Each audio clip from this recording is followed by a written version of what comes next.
So what made you go into video clip creation? My path into filmmaking was pretty traditional in the sense that I would go on family holidays with my parents, and they would have a film SLR and a camcorder, and eventually those things transitioned into my hands. And then yeah, I was just learning about editing after that, and I guess I didn't never really took it that seriously until about 5 years ago, when I started really sort of focusing on making short films and writing short films and making music videos at sort of a highest rate that I could. Okay, great. And is it mostly video clips that you do these days, or? It's about 50-50 short films, music video work, and occasional some commercial work. Okay, great.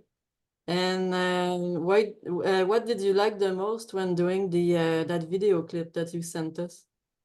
Yeah, so yeah, pre-production was so short and so rushed, and then production was just like a nightmare because we were shooting guerrilla on the streets of San Francisco without permissions and without we were just doing everything as fast as we possibly could without sort of making too much fuss or making a too big a scene. So it wasn't really until post-production that I really got to relax and start to enjoy the process a bit. And I spent a lot of time in post putting that together. It's very transition and effect heavy edit, so there was a lot to put together. Yeah, that must have been tough to make as well. It was super well done. Congratulations for it, by the way. Thank you. And what was your main inspiration for the concept?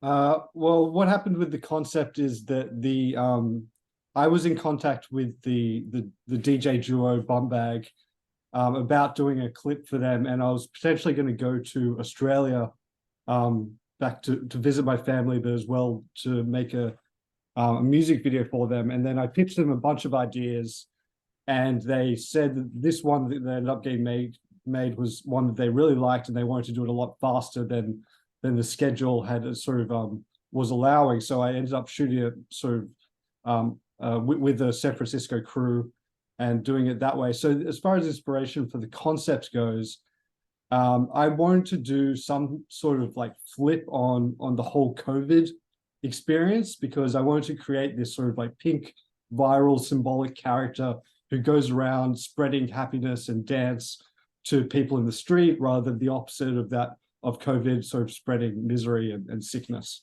So that was sort of the concept behind that. Super interesting. Thank you. Yeah, no problem. And are you a full-time creator these days? Uh, it goes a bit back and forth. Like I've always had a day job as well as being a filmmaker. So at the moment I work in the digital marketing department of two tech companies here in LA.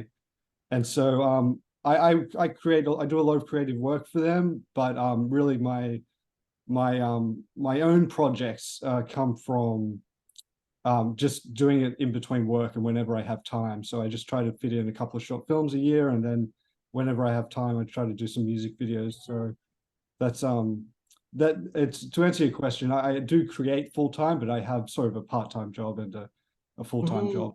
Yeah, like most filmmakers. Yeah, that's right. And where can we follow you? Do you have an Instagram, Facebook page, or something I else? don't No, I don't have any social media pages. I do have a Vimeo page that I use and I keep updated regularly. It has all my short films that have done festival releases, and some of my music videos and some of my commercial work. So that's 616 Films, which is my production company. So the Vimeo page is titled under that, but also you can Google Ashwing. My name's across that, and on IMDb as well.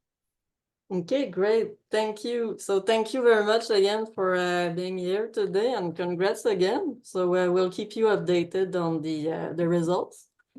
Excellent. And so it will be around the next summer that we'll have the results. So thank you again, and Nice. I wish you a good luck.